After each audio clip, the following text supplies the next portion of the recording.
Assalamualaikum warahmatullahi wabarakatuh.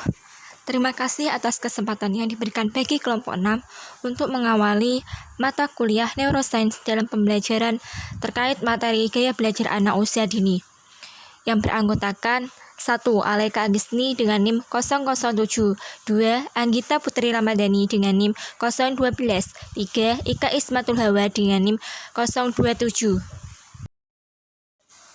Sebelum ke materi yang lebih lanjut, kita harus mengetahui definisi gaya belajar. Gaya belajar merupakan salah satu yang dimiliki oleh setiap individu dalam menyerap, mengatur, dan mengolah informasi yang diterima.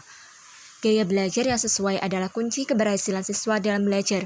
Penggunaan gaya belajar yang dibatasi hanya dalam satu gaya, terutama yang bersifat verbal atau auditorial, tentunya dapat menyebabkan banyak perbedaan dalam menyerap informasi. Oleh karena itu, dalam kegiatan belajar, siswa harus dibantu dan diarahkan untuk mengenali gaya belajar yang sesuai dengan dirinya sendiri, agar hasil belajar bisa maksimal. Gaya belajar yang dimaksud adalah alat yang digunakan siswa untuk menyerap sebuah informasi atau materi pembelajaran berdasarkan pendekatan preferensi sensori, yaitu gaya belajar yang dilakukan dengan cara memasukkan informasi ke dalam otak melalui modalitas indera yang dimiliki. Selanjutnya, macam-macam gaya belajar sendiri terbagi menjadi 3. Yang pertama, visual. Yang kedua, auditory. Yang ketiga, kinestik. Yang pertama yaitu visual. Yang dimaksud visual itu seperti apa? Kebanyakan orang belajar melalui menonton. Ini diyakini gaya belajar yang paling dominan dan banyak kelas tradisional diarahkan dengan belajar secara visual. Untuk belajar, mereka masuk akal, mereka harus mampu melihat, memvisualisasikan, dan menggambarkan keterampilan, pengetahuan, dan konsep. Ciri-ciri visual. Yang pertama, anak tidak suka untuk menjadi yang terdepan dalam berbicara dan anak tidak suka mendengarkan penjelasan orang lain. Yang kedua, anak akan berusaha untuk melihat gurunya ketika pembelajaran. Yang ketiga, anak tidak cepat memahami pembelajaran yang disampaikan secara lilis.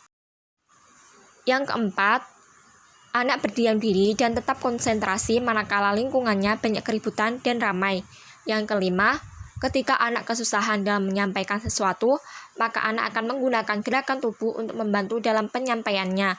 Yang keenam, mementingkan penampilan. Yang ketujuh, anak mudah mengingat apa yang dibacanya dan anak suka dengan membaca.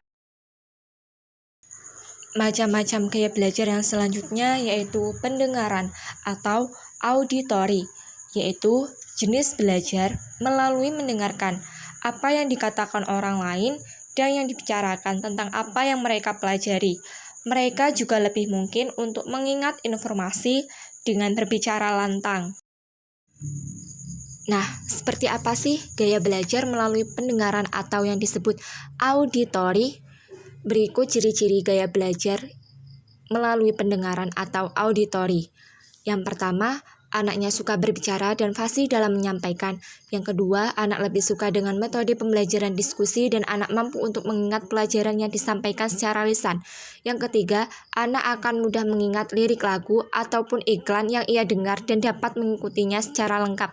Yang keempat, anak tidak pandai dalam membuat karangan maupun menulis. Yang kelima, anak bukan pembaca yang baik. Yang keenam, anak tidak suka melihat hal baru di sekitarnya.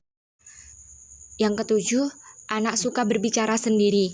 Yang terakhir yaitu yang kedelapan, anak sulit berkonsentrasi ketika berada di tempat yang bising dan penuh keributan. Gaya belajar yang selanjutnya yaitu kinestik atau taktil.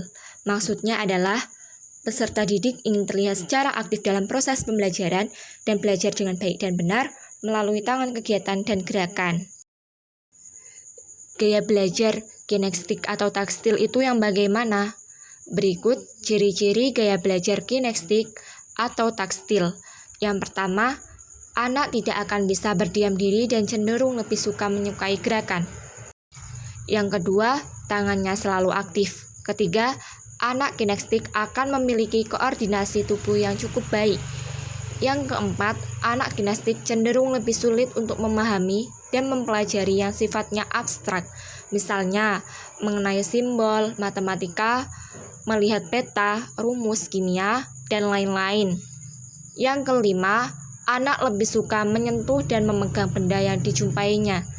Yang keenam, menggunakan jari sebagai petunjuk ketika sedang membaca. Yang terakhir, suka mengekspresikan dengan gerakan. Sekian dan terima kasih penjelasan dari kelompok 6. Kurang lebihnya mohon maaf. Wassalamualaikum warahmatullahi wabarakatuh.